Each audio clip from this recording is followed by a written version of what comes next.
नमस्कार दोस्तों peacock original ला Bria नाम का एक पुराना शो आज जियो हॉटस्टार पर हिंदी में डब करके रिलीज किया गया है। टोटल इस शो में 30 एपिसोड हैं, 3 सीजन हैं एंड तीसरा सीजन इस शो का फाइनल सीजन है।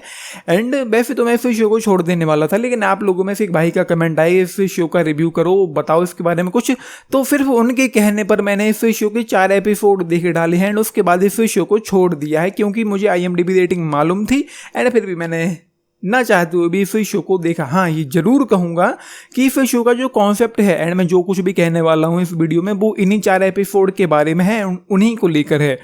ये जरूर कहूँगा कि इस शो का जो कॉन्सेप्ट है वो मुझे काफ़ी प्रॉमिसिंग लगा, काफ़ी कुछ इंटरेस्टिंग सा लगा, काफ़ी कुछ अच्छा सा लगा कि यूँ होती हैं चीज़ें इस शो में। 2021 में लॉस एंजलिस में मिस्टीरियसली एक सिंक होल ओपन होता है जिसकी वजह से एक परिवार बिछड़ जाता है एंड उसके बाद और भी कुछ लोग उसी सिंक होल में गिर जाते हैं। फिर हमको पता चलता है कि ये लोग एक्चुअली वक्त में बहुत पीछे जा चुके हैं एंड दूसरी साइड जो एजेंसीज हैं जो प्रेजेंट की टाइमलाइन में है वो उनको वापस लाने की कोशिश में लग जाती हैं, क्या करना है कैसे करना है वो है। एंड वहाँ दूसरी साइड जो वो लोग उस सिंक होल में गिरते हैं, इस शो में उनके रिवील करने से पहले ही मेरी समझ में आ गया था, क्योंकि हमने इतनी सारी शोज मूवीज देख रखे हैं कि समझ में आ गया था कि ये एक या तो दूसरी डायमेंशन है या दूसरी टाइमलाइन है, लेकिन सेम जगह है, एक ही जगह है लेकिन अलग टाइम जोन में है या फिर डिफरेंट डायमेंशन में है।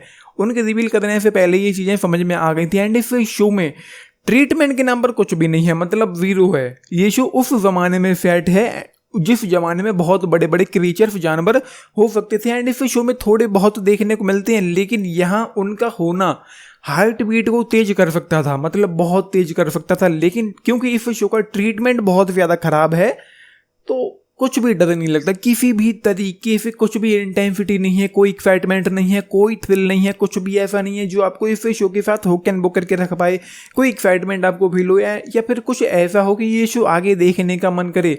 जो मुझे इंटरेस्टिंग लगा है वो है इसका कॉन्सेप्ट, लेकिन मुझे उम्मीद है कि सीजन 1 एंड होते होते वो लोग कॉन्सेप्ट के मामले में भी कहीं ना कहीं आगे ही देंगे, क्योंकि बहुत ज़्यादा स्लो पेसिंग है, बोरिंग सा है, ठंडा है, लेंदी सा ये शो है। ये है इस शो में। एंड जो क्रीचर्स जो जानवर दिखाई पड़ते हैं वो साफ साफ दिखाई पड़ता है कि कमज़ोर VFX है, लेकिन हाँ ये ज़रूर है कि आदि पुरुष से इस शो का VFX बहुत ज़्यादा बेटर है।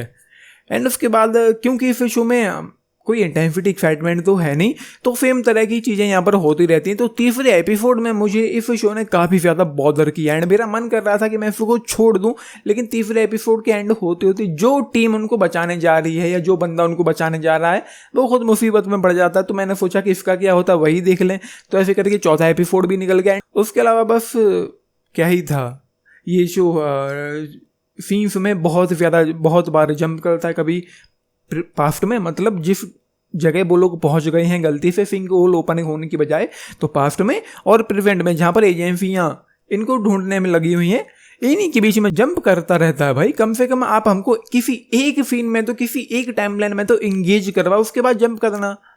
तो ये शो इस तरह की चीज़ें इस शो में हो रही हैं। बस मुझे कॉन्सेप्ट सही लगा है, उसके अलावा इस शो में मुझे तो कुछ भी सही नहीं लगा है। एंड मैं तो टाइम पास करने के लिए भी इस शो को नहीं देखना चाहूँगा। टाइम पास के लिए मेरे पास बहुत कुछ है, लिस्ट बहुत बड़ी है। तो ये है, आप लोगों के ऊपर मैंने छोड़ दी है, आप लोगों को देखना हो देख लो, छोड़ना चाहें छोड़ दो। तो ये है, बाकी ये अपने टिप्स जरूर लेके बताना अगर आप लोगों ने ये शो देखा है। एंड लाइक शेयर सब्सक्राइब भी करना चैनल को, वीडियो को। And this is Nitish signing off, thank you.